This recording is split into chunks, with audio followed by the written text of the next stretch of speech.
Hello friends, good morning. तो आज हम लोग देखेंगे बिहार एसएससी सीजीएल का वॉल्यूम 2 हम लोग देख रहे हैं। वॉल्यूम 1 हम लोगों का कंप्लीट हो गया है और वॉल्यूम 2 में हम लोगों का 12 सेट है। तो ये हम लोगों का 12 नंबर का सेट है। 11 सेट कंप्लीट हो गया और वॉल्यूम 1 में भी हम लोगों ने 15 सेट देखा था। और आप लोग देखे होंगे कि प्रत्येक सेट में आपका 7 से 8 जो है करेंट होता है। तो कल से हम लोग करेंट देखेंगे और एग्ज़ाम्स जो है बिल्कुल आपका डेट आ चुका है तो एग्ज़ाम होके ही रहेगी। तो हम लोग करेंट की भी तैयारी करेंगे क्योंकि 10 से 12 करेंट आपका पूछा जाएगा। ओके फ्रेंड्स, तो कल से हम लोग बढ़िया से करेंट देखेंगे और ये हम लोगों का उधर 15 और ये 12 सेट। तो ये हम लोग बार बार रिवीजन करते रहिएगा क्योंकि ये बहुत ही आपका जो भी हम डिटेल्स देते हैं उसमें भी बहुत सारे क्वेश्चंस के आंसर आपको मिल जाते हैं। तो आप इसको एक बार फिर से सुन लीजिएगा। ओके फ्रेंड्स, तो स्टार्ट करते हैं और कल से हम लोग देखेंगे करेंट अफेयर की सीरीज जो कि बिल्कुल VVI होंगे पूरे नवंबर 2021 से लेके आपका दिसंबर 2022 तक का हम लोग करेंट देखेंगे, यानी 10 दिसंबर तक का देखेंगे। ओके फ्रेंड्स, तो एक साल का करेंट अफेयर हम लोग कोशिश करेंगे कि पूरा कर लें और लॉन्ग क्लास होगी हम लोगों की। तो चलिए देखते हैं आज का फर्स्ट क्वेश्चन है निम्नलिखित में से कौन सा राज्य केंद्र शासित प्रदेश 3 देशों से अपनी सीमा साझा नहीं करता। तो यहाँ पे नहीं जो है, यहाँ देखिए नहीं जो है इंपॉर्टेंट वर्ड हो जा रहा है। तो यहाँ पे नहीं का बात जब आ रहा है तो यहाँ राइट आंसर हो जाएगा आपका मिजोरम। अब देखिए पश्चिम बंगाल का बात करते हैं तो वो आपका नेपाल, भूटान और बांग्लादेश से लगता है। फिर अरुणाचल प्रदेश का अगर बात करते हैं तो भूटान, चीन और म्यांमार से लगती है।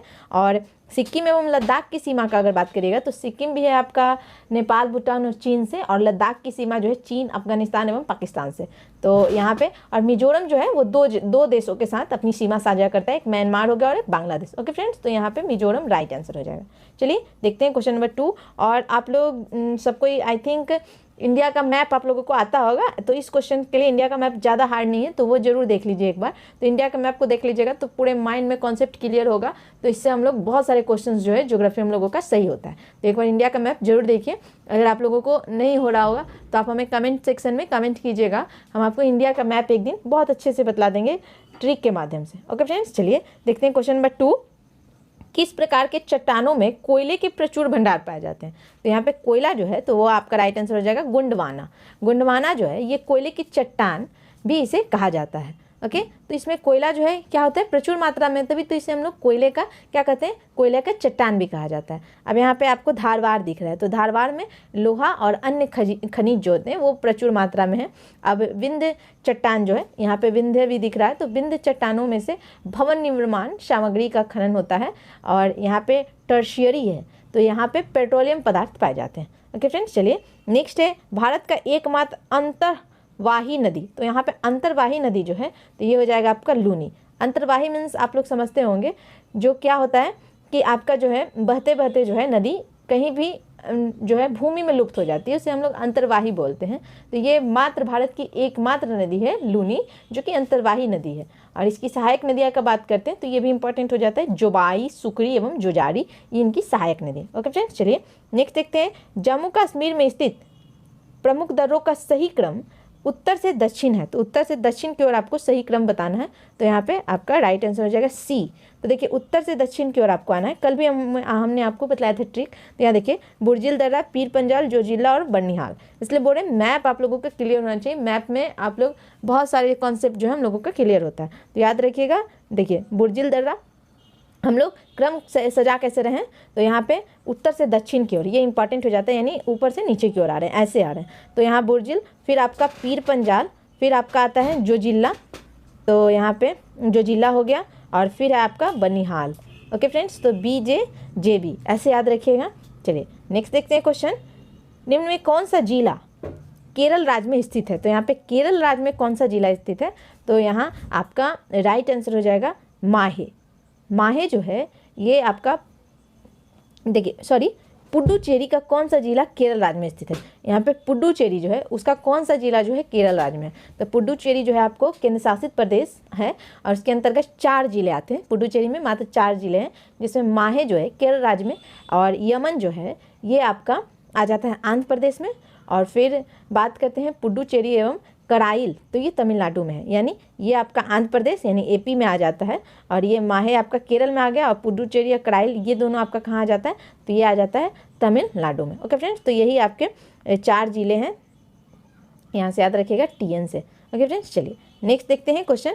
किस राज्य में न्यूनतम दशकीय वृद्धि दर्ज की गई है। तो यहाँ पे न्यूनतम जो है न्यूनतम 10 की वृद्धि दर्ज, तो यहाँ पे आपका राइट आंसर हो जाएगा नागालैंड। ये 2011 की जनगणना के अनुसार जो भी हम डाटा भी देखेंगे तो वो हमारा सब 2011 की जनगणना के अनुसार है। तो यहाँ पे नागालैंड में ऋणात्मक वृद्धि भी दर्ज हुई है, जो कि आपका कितना है -0.6%। ओके फ्रेंड्स, तो यहाँ से याद रखिएगा। और केरल में जो है 4.9% और गोवा में 8.2% और आंध्र प्रदेश में 11% जो है वृद्धि दर्ज की गई। ये सब ऋणात्मक वृद्धि है। ओके फ्रेंड्स, चलिए नेक्स्ट देखते हैं। यहाँ पे थान थ्वीट की जलवायु वर्गीकरण के अनुसार बिहार का अधिकांश भाग किस जलवायु वर्ग में आता है? तो यहाँ पे आपका ये थान थ्वीट, तो ये जब जलवायु का वर्गीकरण किया जाता है तो उसमें पूछा जा रहा है कि बिहार का अधिकांश भाग किस जलवायु वर्ग में आता है। तो यहाँ पे आपका राइट आंसर हो जाएगा CAW। तो कोपेन के अनुसार जो है बिहार का अधिकांश भाग जो है वो आपका कहाँ पे आता है? तो यहाँ राइट आंसर आपका हो जाएगा, तो यहाँ राइट आंसर आपका क्या हो गया CAW। ओके फ्रेंड्स, तो CWG तथा AW वर्ग में तथा ये कोपेन के अनुसार है। कोपेन के अनुसार याद रखिएगा, ये कोपेन के अनुसार है, CWG एंड AW ये कोपेन के अनुसार है, लेकिन थान थ्वेट के अनुसार हमें पूछा जा रहा है क्वेश्चन में। तो थान थ्वेट के अनुसार CAW, यानी इसमें हम लोग आ जाते हैं, ये क्वेश्चन का आंसर जो होगा B होगा। ओके फ्रेंड्स, और ये कोपेन के अनुसार है।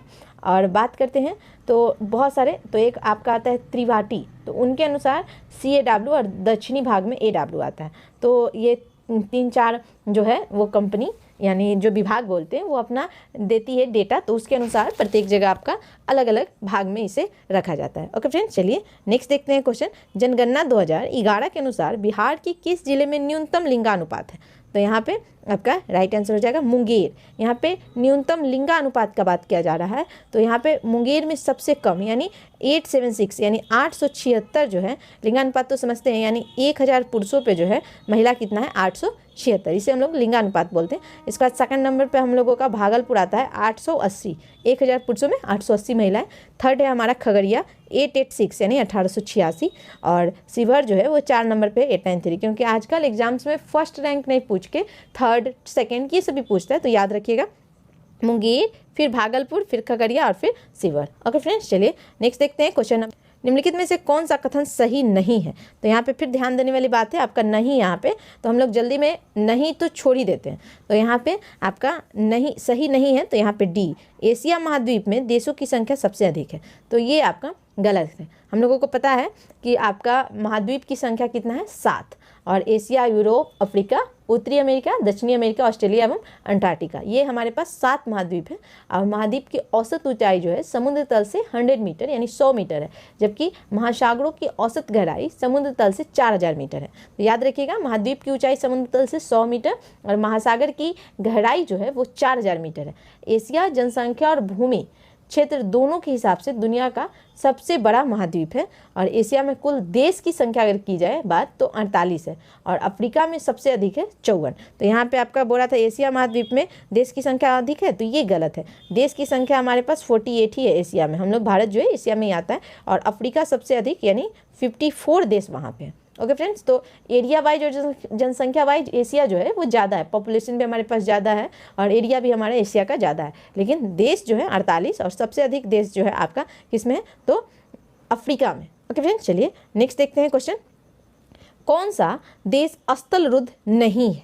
यहाँ पे यानी स्थल रुद्ध कहने का मतलब स्थल से घिरा हुआ नहीं है, तो यहाँ पे आपका राइट आंसर हो जाएगा कोलंबिया, जो कि श्रीलंका आप लोग जानते हैं।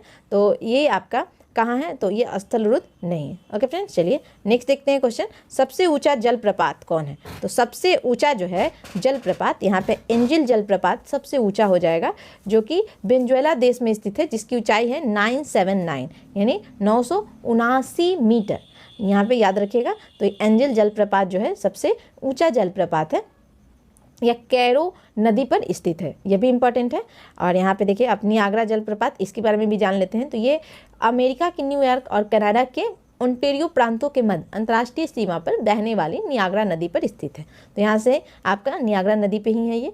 फिर विक्टोरिया जलप्रपात आपको दिख रहा है, तो विक्टोरिया जलप्रपात जो है ये जिम्बाब्वे में जाम्बेजी नदी पे स्थित है। और यहाँ पे जोग जलप्रपात जो कि कर्नाटक में शरावती नदी पे है। ओके फ्रेंड्स, चलिए नेक्स्ट है बिहार का कौन सा जिला क्षेत्रफल की दृष्टि से सर्वाधिक वनावरण वाला जिला है? तो सबसे अधिक वन जो है किस जिले में?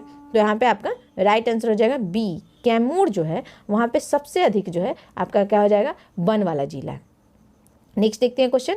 नेक्स्ट क्वेश्चन है जनगणना 2011 के अनुसार बिहार के किस जिले में न्यूनतम जनघनत्व है।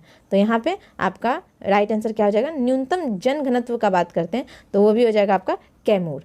ओके फ्रेंड्स, तो अभी हम लोगों ने देखा था वन भी आपका जो है सबसे अधिक कहाँ है, तो कैमूर, और न्यूनतम जनघनत्व जो है ये भी आपका कैमूर, जहाँ 488 व्यक्ति प्रति वर्ग किलोमीटर रहते हैं। तो यहाँ से याद रखिएगा 488 व्यक्ति जो है, घनत्व तो समझते हैं न्यूनतम मीन्स 1 किलोमीटर के एरिया में जो है आप कितने लोग रहते हैं उसे हम लोग घनत्व, जनसंख्या घनत्व बोलते हैं। तो उसी को हम लोग क्या बोल रहे हैं, जन घनत्व के नाम से बोल रहे हैं। उसके बाद जमुई 568 और बांका 674 पे, और पश्चिमी चंपारण आपका आ जाता है चौथे नंबर पे। तो ये स्थान आप लोग याद रखिएगा। चलिए नेक्स्ट देखते हैं क्वेश्चन। 2011 की जनगणना के अनुसार भारत की सबसे बड़ी जनजाति कौन है। तो सबसे बड़ी जनजाति जो है वो आपकी है भील। ओके फ्रेंड्स, तो पहले आपका हुआ करता था गोंड, लेकिन अभी जो है आपका भील हो गया, जिसकी कुल आबादी 1,69,00,000 है। भील जनजाति मुख्य रूप से भारत के उत्तर, मध्य और दक्षिण में निवास करती है, और गोंड जो है अब दूसरे नंबर पे आ गई है, जिसकी आबादी जो है आपका 43,57,918 है। ओके फ्रेंड्स, तो लगभग में याद रखिएगा कि 50 लाख है और इसका 1 करोड़ है। चलिए नेक्स्ट देखते हैं क्वेश्चन। कौन सा सबसे प्राचीन बौद्ध ग्रंथ है। तो सबसे प्राचीन बौद्ध ग्रंथ जो है वो आपका क्या हो जाएगा, त्रिपिटक। और हम लोगों को पता है कि इसका 3 भाग होता है आपका, सूत पिटक, विनय पिटक और अभिधम्म पिटक। तो सूत पिटक जो है ये महत्वपूर्ण पिटक होता है, इसमें बौद्ध धर्म के सभी मुख्य सिद्धांत स्पष्ट रूप से समझाए गए। विनय पिटक जो है इसमें विस्तार से नियम दिए गए हैं जो भिक्षु संघ के लिए बनाए गए थे, और अभिधम्म पिटक जो है इसमें धर्म और उसके क्रियाकलापों की व्याख्या की गई है। ओके फ्रेंड्स, चलिए नेक्स्ट है दक्षिण भारत में किस वंश का शासन पाल एवं प्रतिहार वंश के शासन के समकालीन था। तो यहाँ पे आपका राइट आंसर हो जाएगा राष्ट्रकूट। तो यहाँ पे पाल एवं प्रतिहार वंश के शासन के समकालीन राष्ट्रकूट यहाँ पे राइट आंसर हो जाएगा। नेक्स्ट है बाबर ने अपनी आत्मकथा बाबरनामा में किस हिंदू शासक का उल्लेख किया है। तो यहाँ पे आपका राइट आंसर हो जाएगा डी, ए और बी, यानी मेवाड़ और विजयनगर दोनों शासकों का उल्लेख बाबर ने अपने बाबरनामा में किया है। नेक्स्ट क्वेश्चन देखते हैं। औरंगजेब की मृत्यु के समय मुगल साम्राज्य में कुल कितने प्रांत थे। तो औरंगजेब की जब मृत्यु हुई थी उस समय मुगल साम्राज्य में 21 प्रांत थे। ओके फ्रेंड्स, तो यहाँ से याद रखिएगा। नेक्स्ट देखते हैं क्वेश्चन। किसानों को अपने को न सिर्फ विदेशी गुलामी से बल्कि भूस्वामियों व पूंजीपतियों की गुलामी से भी मुक्त करना होगा, यह कथन किसका है। तो ये कथन जो है भगत सिंह का है। तो भगत सिंह प्रमुख रचनाएं कौन कौन थी। तो यहाँ पे एक शहीद की जेल नोटबुक, सरदार भगत सिंह इत्यादि इनकी रचनाएं थी। ओके फ्रेंड्स, चलिए नेक्स्ट देखते हैं क्वेश्चन। 1857 के विद्रोह को जन्म देने में कौन सा कारण जिम्मेदार है। तो यहाँ पे आपका राइट आंसर हो जाएगा डी, लॉर्ड डलहौजी की हड़प नीति, अवध का विलय, सैनिकों से भेदभावपूर्ण व्यवहार। तो यहाँ पे डी आपका बिल्कुल सही हो जाएगा। तो यहाँ पे कारण बताना था, तो यहाँ डी बिल्कुल सही है, यानी तीनों सही है। दुनिया के पहले नैनो यूरिया तरल संयंत्र किस राज्य में किया गया है। तो नैनो यूरिया संयंत्र का उद्घाटन किस राज्य में किया गया है। तो यहाँ पे आपका राइट आंसर हो जाएगा सी, यानी गुजरात में जो है, मतलब ये प्रधानमंत्री नरेंद्र मोदी जी द्वारा गुजरात के गांधीनगर में स्थित कलोल में देश के पहले नैनो यूरिया प्लांट का उद्घाटन किया गया है। नैनो यूरिया प्लांट जो है 175 करोड़ रुपए की लागत से निर्मित किया गया है। तो यहाँ पे ये पूछ सकता है करंट में आपका 175 करोड़ रुपया जो है इसमें लागत में लगा है। ओके फ्रेंड्स, चलिए कौन सा प्राणी द्विलिंगी प्राणी का उदाहरण नहीं है। तो यहाँ पे नहीं का जब बात करते हैं तो यहाँ पे आपका राइट आंसर हो जाएगा डी, कॉकरोच जो है ये आपका जो है द्विलिंगी प्राणी का उदाहरण नहीं है, जबकि केचुआ, टेपवर्म, जोक जो है ये सब आपका द्विलिंगी है। नेक्स्ट देखते हैं क्वेश्चन। महात्मा गांधी राष्ट्रीय समुद्री उद्यान कहाँ स्थित है। तो समुद्री उद्यान कहाँ पे स्थित है। तो यहाँ पे आपका राइट आंसर हो जाएगा अंडमान निकोबार में। नेक्स्ट है हमारा कौन सा पॉलीसैकेराइड नहीं है। तो पॉलीसैकेराइड नहीं है तो यहाँ पे डी हो जाएगा, ग्लैक्टोज जो है ये पॉलीसैकेराइड नहीं है। किस विटामिन का रासायनिक नाम कैल्सीफेरॉल है। तो यहाँ पे आपका राइट आंसर हो जाएगा ए, विटामिन डी जो है इसका रासायनिक नाम आपका कैल्सीफेरॉल है। फिर नेक्स्ट है क्वेश्चन, इनमें से कौन संक्रामक रोग नहीं है। तो संक्रामक रोग नहीं है, तो यहाँ पे कैंसर जो है ये आपका संक्रामक रोग नहीं है, जबकि मलेरिया, टाइफाइड, चेचक, इन्फ्लुएंजा ये सब संक्रामक रोग के उदाहरण हैं। बात करते हैं कैंसर, हृदय रोग, एलर्जी अनुवांशिक रोग है। ओके फ्रेंड्स, तो ये अनुवांशिक रोग जो है संक्रामक रोग नहीं होते, इसे हम लोग अनुवांशिक रोग बोलते हैं। और इन रोगों का स्थानांतरण रोगी से स्वस्थ व्यक्ति में नहीं होता है। अनियमित उत्तक वृद्धि के कारण कैंसर हो जाता है। चलिए नेक्स्ट है चुंबकीय क्षेत्र की तीव्रता की इकाई आपको बताना है। तो यहाँ पे देखिए चुंबकीय क्षेत्र बोल रहा है, तो यहाँ पे आपका राइट आंसर हो जाएगा टेस्ला। टेस्ला चुंबकीय क्षेत्र का होता है आपका, तो यहाँ से याद रखिएगा। और एक होता है आपका चुंबकीय क्षेत्र, मतलब चुंबकीय क्षेत्र का बोलता है तो हो जाता है आपका गॉस, लेकिन यहाँ चुंबकीय क्षेत्र की तीव्रता पूछ रहा है तो हो जाएगा टेस्ला। ओके फ्रेंड्स, चलिए नेक्स्ट देखते हैं क्वेश्चन। निम्नलिखित में कौन सुमेलित नहीं है? तो यहाँ पे कौन सुमेलित नहीं है, तो यहाँ आपका राइट आंसर देखिए, तो यहाँ पे आपका राइट आंसर हो जाएगा सी, क्लोरीन इलेक्ट्रिक बल्ब। ये आपका गलत है। तो बल्ब में हम लोग टंगस्टन फिलामेंट के ऑक्सीकरण को रोकने के लिए नाइट्रोजन या आर्गन का यूज करते हैं, जो कि निष्क्रिय गैस भरते हैं हम लोग। और क्लोरीन गैस का प्रयोग जो है कागज़ और कपड़े को बनाने में किया जाता है, या फिर बोल सकते हैं कि इसे हम लोग ब्लीचिंग एजेंट यानी धुलाई, रंग उड़ाने, ये सब में इसका यूज करते हैं। देखिए मैग्नीशियम आतिशबाजी में सही है, यूरेनियम परमाणु बम ये भी सही है, और जिंक जो है गैल्वेनीकरण में यूज करते हैं। ओके फ्रेंड्स, चलिए नेक्स्ट देखते हैं क्वेश्चन। नेक्स्ट है आपका लैंगिक जनन से अनुवांशिक विचरण कैसे होता है? तो यहाँ पे उपयुक्त सभी यानी सभी सही है। जीन के सम्मिश्रण यानी ब्लेंडिंग से। नेक्स्ट है क्रोमोसोम में बदलाव से। जीन के मिश्रण सफलिंग से। ओके फ्रेंड्स, चलिए नेक्स्ट है कौन सी वह भौतिक घटना है जिसके आधार पर एक सरल परिदर्शी पेरिस्कोप कार्य करता है? तो यहाँ पे आपका राइट आंसर हो जाएगा प्रकाश का प्रवर्तन। इसके आधार पे जो है आपका पेरिस्कोप जो है काम करता है। नेक्स्ट है वायु शक्ति या विंड पावर में ऊर्जा का कौन सा रूप विद्युत ऊर्जा में परिवर्तित होता है? तो यहाँ पे आपका ए यानी गतिज ऊर्जा जो है ये विद्युत ऊर्जा में परिवर्तित होता है। नेक्स्ट देखते हैं कौन सा कथन सत्य है? तो यहाँ पे आपका राइट आंसर हो जाएगा ए, श्यानता ठोस, द्रव तथा गैस का एक विशिष्ट गुण है। यहाँ पे आपको कौन सा कथन असत्य है ये बताना था, तो यहाँ पे ए जो है बिल्कुल गलत है। चलिए नेक्स्ट देखते हैं कौन सा कथन सत्य नहीं है, फिर यहाँ पे नहीं आ रहा है यानी असत्य कथन आपको बताना है। तो यहाँ पे बी जो है वो आपका पूरा पानी के भीतर बुलबुला उत्तल लेंस की भांति व्यवहार करता है, जबकि पानी के भीतर जो है बुलबुला हम लोगों को पता है ये अवतल लेंस की तरह कार्य करता है। ओके फ्रेंड्स, चलिए नेक्स्ट है हमारा कौन एक प्राकृतिक बहुलक नहीं है? तो यहाँ पे प्राकृतिक बहुलक नहीं है, तो यहाँ पे नायलॉन। हम लोग याद भी किए हैं आपका साइंस जब चल रहा था रेलवे का, तो उसमें हम लोगों ने बताया था ये प्राकृतिक नहीं, ये जो है आपका मानव निर्मित यानी न से नर बोलते हैं, मानव को नर बोलते हैं, तो वहाँ से नर से नायलॉन, तो ये प्रथम जो है मानव निर्मित रेशा बहुलक बोलते हैं नायलॉन को। ओके फ्रेंड्स, चलिए नेक्स्ट है हाइड्रोजन को जलाने से क्या बनेगा? तो हाइड्रोजन को जब जलाएंगे तो क्या बनेगा? तो यहाँ पे आपका राइट आंसर हो जाएगा पानी। तो हम लोग पानी जब हाइड्रोजन को जलाते हैं यानी H2 और ऑक्सीजन दिए तो H2O यानी जल बन जाता है। ओके फ्रेंड्स, प्रच्छन्न बेरोजगारी का सामान्यतः अर्थ होता है, प्रच्छन्न मीन्स होता है छिपी हुई। ओके फ्रेंड्स, यानी सी हो जाएगा आपका। तो यहाँ श्रमिक की सीमांत उत्पादकता शून्य होती है। प्रच्छन्न बेरोजगारी जो है वो खेती यानी कृषि में देखी जाती है, जिसमें हम लोग पूरे फैमिली लगे रहते हैं लेकिन देखा जाए तो इनकम कुछ भी नहीं होता है। ओके फ्रेंड्स, तो यानी श्रमिक की सीमांत उत्पादकता शून्य हो जाएगी। चलिए नेक्स्ट है दलहन का सर्वाधिक उत्पादन किस देश में होता है? तो यहाँ पे आपका राइट आंसर हो जाएगा भारत। दलहन का सबसे अधिक उत्पादन भारत जो है 25% करता है।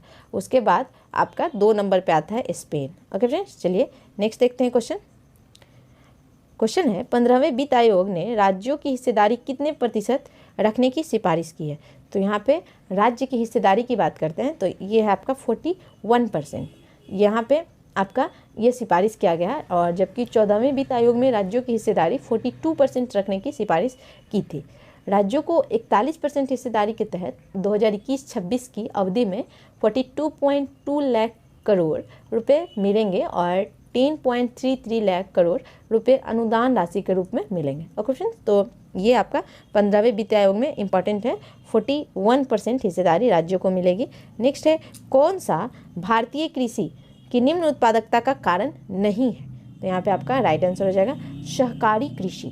ओके फ्रेंड्स, भारतीय कृषि की निम्न उत्पादकता का मुख्य कारण जनसंख्या का दबाव, भू जोत का छोटा आकार और प्रच्छन्न बेरोजगारी आदि है। तो यहाँ पे आपका नहीं पूछ रहा था, तो सहकारी कृषि हो जाएगा। चलिए नेक्स्ट है, हाल ही में आयोजित IPL 2022 का खिताब किस टीम ने जीता? तो ये करंट है और कल से हम लोग करंट देखेंगे, तो जो भी आपका 12-14 क्वेश्चन होगा वो सही हो जाएगा। तो चलिए अब लास्ट टाइम हम लोग करंट का रिवीजन करेंगे। तो यहाँ पे आपका गुजरात टाइटंस जो होगा ये जो है इसको जीता है। यहाँ पे 2022 खिताब का विजेता पूछ रहा है और उप विजेता भी पूछता है। तो गुजरात टाइटंस जो है उन्होंने राजस्थान रॉयल्स को एक तरफा अंदाज में 7 विकेट से हराकर 2022 का खिताब जीता था।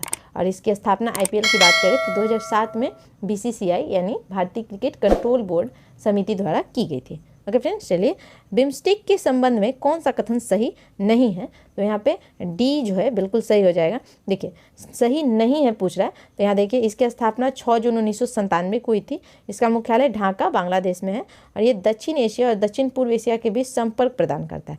और इसके सदस्य देश जो है यहाँ पे दे रहा है बांग्लादेश, भूटान, भारत, म्यांमार, नेपाल, मालदीव और श्रीलंका। ये आपका सही नहीं है, तो ये आपका गलत है।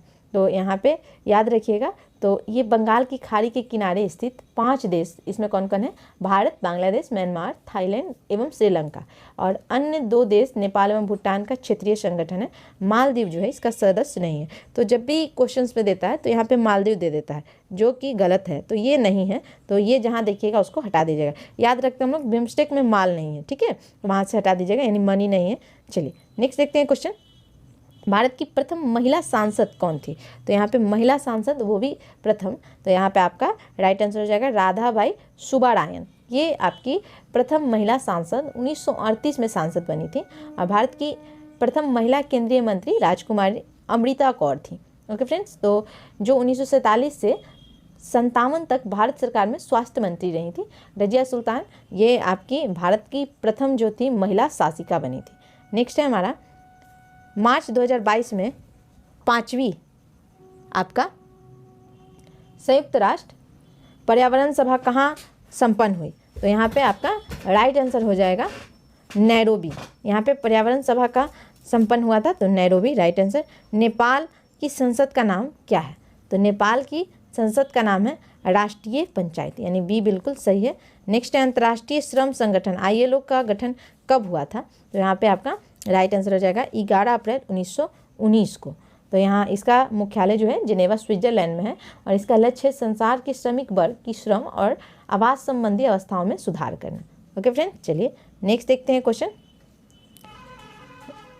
विश्व पर्यावरण दिवस कब मनाया जाता है? तो यहाँ पे आपका राइट आंसर हो जाएगा 5 जून।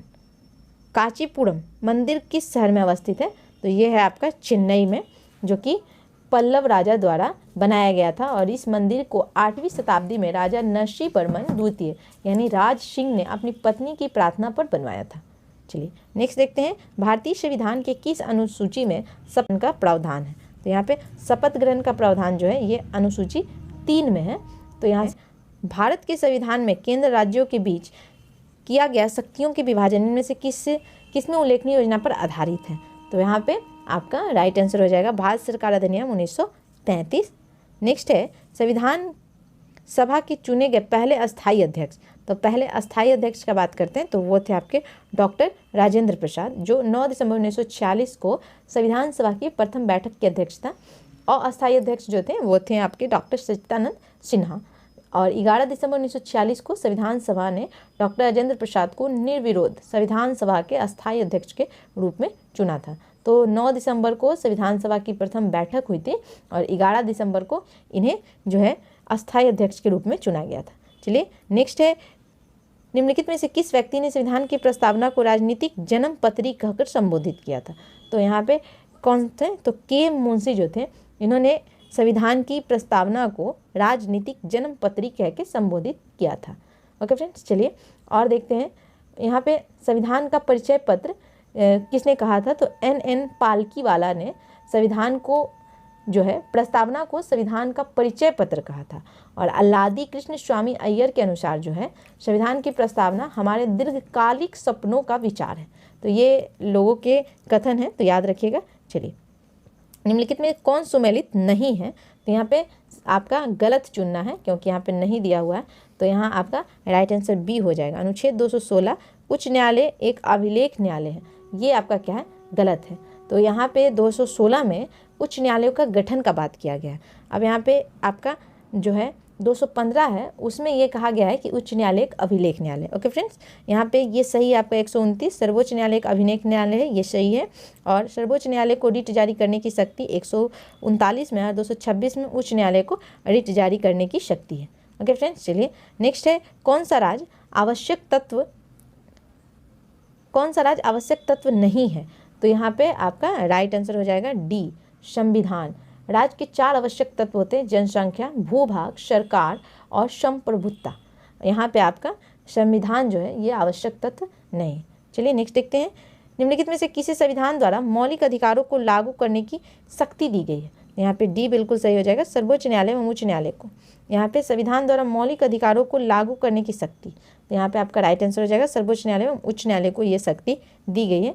नेक्स्ट देखते हैं, भारतीय संविधान में राज्य के नीति निर्देशक तत्वों को निम्न में से किस देश के संविधान से लिया गया। तो यहाँ पे राइट आंसर क्या हो जाएगा, आयरलैंड। नेक्स्ट देखते हैं, निम्नलिखित में से किस समिति की स्तुति पे भारतीय संविधान में मूल कर्तव्य शामिल किया गया था। तो यहाँ पे आपका राइट आंसर हो जाएगा स्वर्ण सिंह समिति। तो यहाँ पे स्वर्ण सिंह समिति की स्तुति पे जो है अनुच्छेद 51A जोड़कर इसके अंतर्गत नागरिकों को मौलिक कर्तव्य को 42वें संविधान संशोधन 1976 द्वारा शामिल किया गया था, जो कि स्वर्ण सिंह समिति की संस्तुति पे आधारित था। वर्तमान में 11 मूल कर्तव्य हैं। प्रारंभ में मौलिक कर्तव्यों की संख्या 10 थी, जिसके बाद 11वें कर्तव्य को भारतीय मौलिक संविधान के 86वें संवैधानिक संशोधन द्वारा जोड़ा गया था।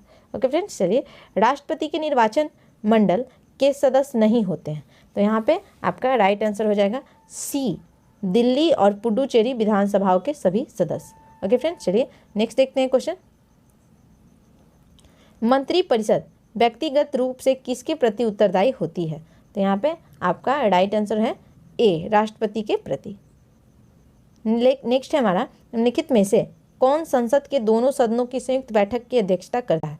तो यहाँ पे आपका राइट आंसर क्या हो जाएगा, तो बी, लोकसभा का अध्यक्ष। देखिए कौन संसद के दोनों सदनों की संयुक्त बैठक की अध्यक्षता करता है, तो लोकसभा अध्यक्ष। चलिए नेक्स्ट देखते हैं क्वेश्चन, भारतीय संविधान का अभिभावक है, तो अभिभावक कौन हो जाएगा, तो यहाँ सर्वोच्च न्यायालय। नेक्स्ट है हमारा, समष्टि अर्थशास्त्र का जनक किसे माना जाता है। तो यहाँ पे हो जाएगा जेम्स किन्स। निम्नलिखित घटनाओं को उनके घटने के क्रम के अनुसार सजाइए। तो यहाँ पे सजाना है, तो चलिए देखते हैं। तो यहाँ पे आपका सबसे पहले आ जाता है महालनोबिस मॉडल, यानी 1 नंबर पर ये चला जाएगा। फिर आएगा आपका योजना अवकाश, यानी 2 नंबर पे ये। फिर आपका आता है गॉडगिल, यानी 3 नंबर पे ये हो जाएगा। और फिर आता है रोलिंग प्लांट, यानी 4 नंबर पे किए, यानी ऐसे याद रखिएगा। तो ये हम लोगों को पता है महालनोबिस मॉडल जो है पंचवर्षीय योजना की दूसरी जो मॉडल थी वो महालनोबिस के द्वारा प्रस्तुत की गई थी, जिसके अंतर्गत उद्योगों के विकास को प्राथमिकता दी गई थी। तो इसका काल कब था, तो 1956 से, हम लोगों को पता है 56 से 5 साल जोड़ लीजिए, यानी 61 तक।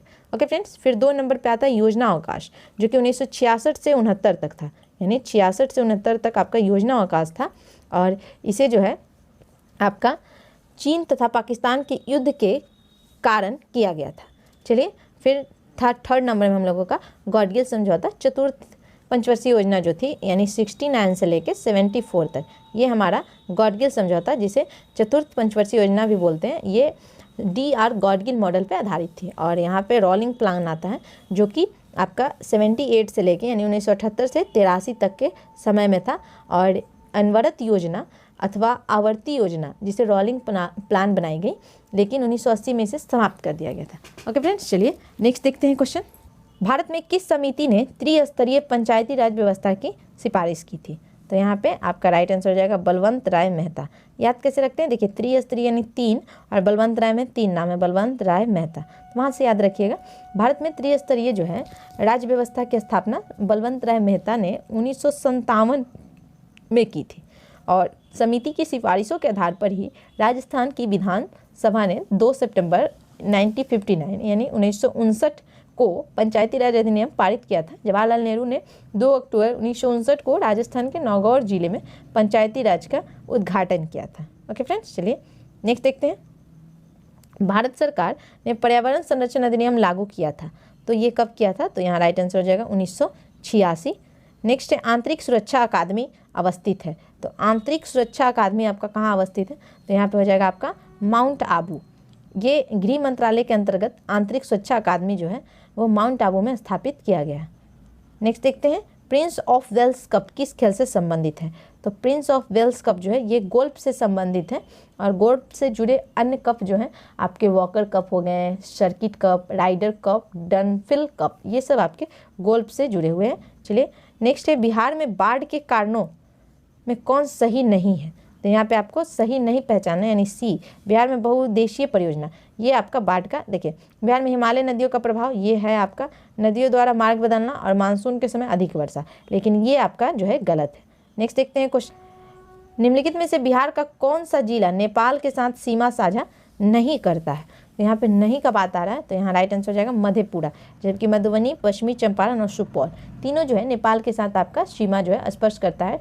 तो नेपाल से बिहार के 7 जिले स्पर्श करते हैं। पश्चिम से पूरब की ओर इनका क्रम इस प्रकार है, पश्चिम चंपारण, फिर पूर्वी चंपारण, सीतामढ़ी, मधुबनी, सुपौल, अररिया और किशनगंज। ओके फ्रेंड्स, चलिए नेक्स्ट देखते हैं जारवा जनजाति किस राज्य या केंद्र शासित प्रदेश में निवास करती है? तो यहाँ पे जारवा जो है ये आपका अंडमान निकोबार में आपका निवास करती है। अंडमान द्वीप समूह में रहने वाले अंडमानी, जारवाज, ओंगोश, पहीर, निगोटो समूह है, जबकि निकोबार द्वीप समूह में रहने वाले निकोबारी और सोमटन्स मंगोलियार्ड समूह के हैं। ओके फ्रेंड्स, चलिए नेक्स्ट देखते हैं पहाड़ों की नगरी किस शहर को कहा जाता है? तो यहाँ पे किसे बोलते हैं? तो डूंगरपुर को हम लोग पहाड़ों की नगरी बोलते हैं, जो कि भारत के राजस्थान का एक नगर है। इस नगर को पहाड़ों का नगर कहा जाता है। डूंगरपुर में जीव जंतु और पशु पक्षी की विभिन्न प्रजातियां पाई जाती है। मसूरी उत्तराखंड की प्रकृति की गोद में बसा हुआ अत्यंत मनोरम शहर है। मसूरी को पहाड़ों की रानी कहा जाता है, और आपका पहाड़ों की नगरी किसे कहते हैं? तो डूंगरपुर, जो कि राजस्थान में है। ओके फ्रेंड्स, तो ये हम लोगों का 70 क्वेश्चंस और सेट 12 आपका कंप्लीट हो गया। तो हम लोग कल से करेंट देखेंगे, और अभी आने वाले टाइम जो भी हमारे एग्जाम्स के हैं तो उसमें हम लोग जम के तैयारी करेंगे, जिसमें करेंट देखेंगे। और घटना चक्र जो भी आप हिस्ट्री देख रहे हैं वो ज़्यादा घटना चक्र से रिलेटेड होता है, तो घटना चक्र का हम लोग हिस्ट्री देखेंगे, ज्योग्राफी और करेंट देखेंगे। ओके फ्रेंड्स, तो चलिए मिलते हैं नेक्स्ट डे नेक्स्ट वीडियो में। तब तक के लिए आप हमारे चैनल पर न्यू हैं तो सब्सक्राइब कर दीजिए, लाइक कर दीजिए और शेयर जरूर कीजिएगा। मिलते हैं नेक्स्ट डे, तब तक के लिए थैंक यू।